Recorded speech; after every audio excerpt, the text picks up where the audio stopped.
Now, about a week ago, I finished Gurren Lagann, and everything about it was peak. It might be over Villain Saga. You had the characters, character development, background music, theme music, the plot, the whole anime, even the surprising twist.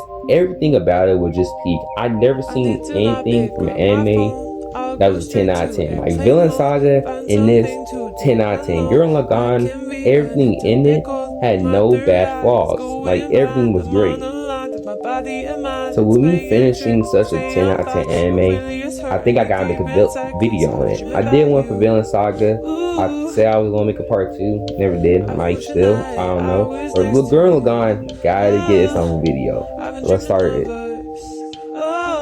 Now starting off with Kamina's death, first thing I like to say, that boy went out like a G. He went out the most Kamina way possible, and I respect the show for giving him that. Now, when it came to him dying, everyone in the crew obviously thought it was Simon's fault. I know his name's Simone, but I watched it in sub and I always read it as Simon, so I'm gonna call him Simon. So throughout the show, people thought it was his fault that Kamina's died, obviously, and one person even mentioned it. But I feel like some fans, after I talked to one of my homies about it, I feel like some people also think it's Simon's fault. Now, don't get me wrong, it's his fault, but it's his fault, but you can't blame him for how it happened. Because again, he wasn't fully locked in. His mech literally goes based off his mentality, his spirit. That's how mechs work in Gurren Lagann. When you're a human, trying to control a mech. So boom, he trying to take control of the big ass mech, but he can't do it. Because why?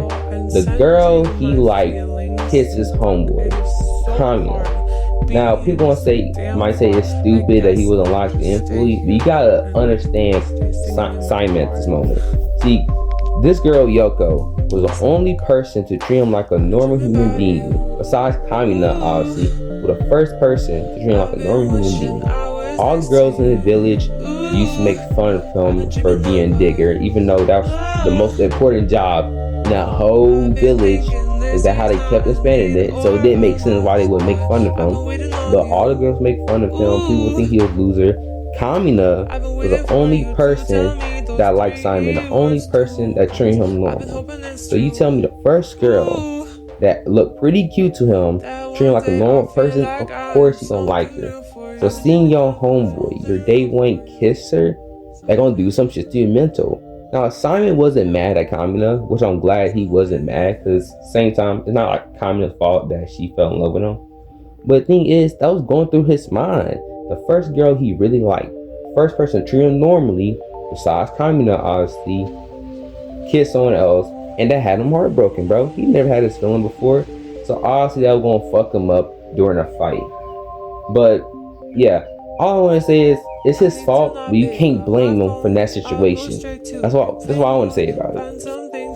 But at the same time, that would start his character development. So don't get me wrong, Simon was a dog. When he actually believed in himself, when he finally believed in himself, that boy was locked in no matter what. So when Kamina died, that boy turned into a demon, bro. None of them niggas was safe. None of them fucking man beasts, they was getting murked. Bo was ready to kill people for Kamina. And I like how the fact the mech stopped working because he didn't care about his own life. Because if he didn't care about his own life, he didn't really care about the mech.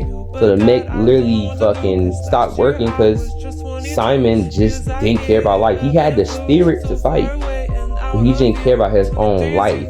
So the mech said, nah, G, I'm not gonna deal with that. Then you had like two parallels. Before Kamina died, you had this Simon that didn't have much spirit, but you know, he had a will to live. But now, after Kamina died, you had a Simon that had the most spirit to fight. He was ready to reduce him anyway, but he had no reason to live. So you got two parallels, two opposite personalities for Simon. But at the final moments, where he had to lock in, and he gave the Kamina speech, and he pulled out the one-liner, that would really signify just being top 5 greatest animes of all time for me. And I ain't saying, and it's not number 5, 4, and might not even be 3. when he was pulling out that speech, I really felt that shit in my heart. I seen that boy as Kamina embodiment when he was pulling that shit out. Now, the next thing I want to talk about also relates into his, character development arc.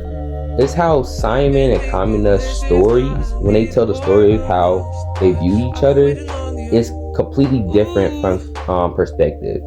You see, Kamina always this confident nigga. He's a leader of the team. He's the most confident person out there. And Simon, when they were stuck in that cave in their backstory, and they thought, hey, we can die any minute here. The fact that Kamina kept believing, kept saying, nah, we can do this, just like in, is what made Simon believe they can actually escape.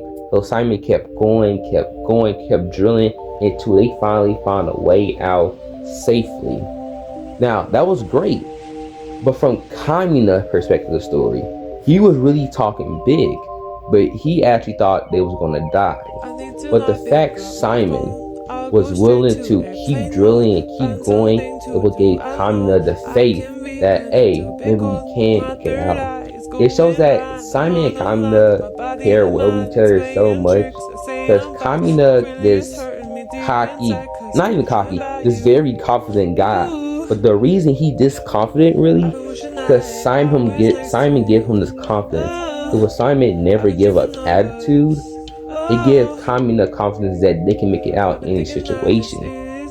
And also for Simon, the reason he got to never give up attitude, because Kamina is so confident they can make it out of a situation, would make Simon not want to give up. Because in his eyes, if Kamina believe they can make it out, then why would I give up now? It really shows how like two people have the same story, but in it two different ways, and it shows like both of them go off each other. They wouldn't be the person they are. Kamina wouldn't be this confident guy, while Simon never give up attitude. And Simon wouldn't have to never give up attitude if Kamina wasn't this confident ass nigga. Now, the last thing I want to bring up is the black hair kid. Now, I don't remember his name right now. I do not remember his name. But Kamina call him Big Head. But we gonna call him Roshi, because I know his name is like Ross, something else I forgot. But let's just call him Roshi for now. So, when they all grown up, time skip type shit, and Roshi basically gave Simon the death penalty, I really feel bad, because I'm like, ain't no way Roshi switched up on him like this. Because the way Roshi was moving, I just personally couldn't believe it. Because when everyone was cheering for Kamina, it was Simon and the other two little kids. No, my fault. When everyone was cheering for Kamina, it was Roshi and the other two little kids that would cheer for Simon. Don't get me wrong, I get why everyone's cheering for Kamina, because he's the main one. He's the one mainly controlling the mech. But also Simon input of helping with his spirit of controlling the mech that helps him win fights. And even though it's not every situation Simon saving people, it'd be a lot of situations where Simon is the hero. Like with Kamina, we're going against the big robot mech for the first time, the ship thing. It was fucking Simon quick thinking, his brain power that saved both of them and everyone else to live. Even though Simon don't got as much moments at Kamina of saving people, it is Simon for the big moments that saves people. I get why Kamina get all the love from people, but Simon put in that work too. So Roshi and the other two little kids be the one cheering on Simon when everyone cheering on Kamina. So when Roshi was looking like he was switching up on bro, I really felt bad. Like, ain't no way bro switching up on him. Then to find out he only did that decision because, again, it's the only decisions he can make at the time. It was best for the people. So, hey, I hate to do this, but we gotta see your way. We might have to use the death penalty just to protect the rest of the people. And the thing is, Simon completely understood this. That's why he didn't really feel bad for it. But at the same time, Roshi was making up a plan to get a lot of people in space. I don't even think he was gonna go through with the death penalty all in all. But when they showed the scene of dude crying in his room, that way it shows like, okay, bro only made his decision because he had to. He didn't want to do this because, again, Simon was like his big bro. Like, even though he followed Kamina, he also followed Simon. He looked up to Simon as a kid too, man. So when making that hard decision like that, he really was crying.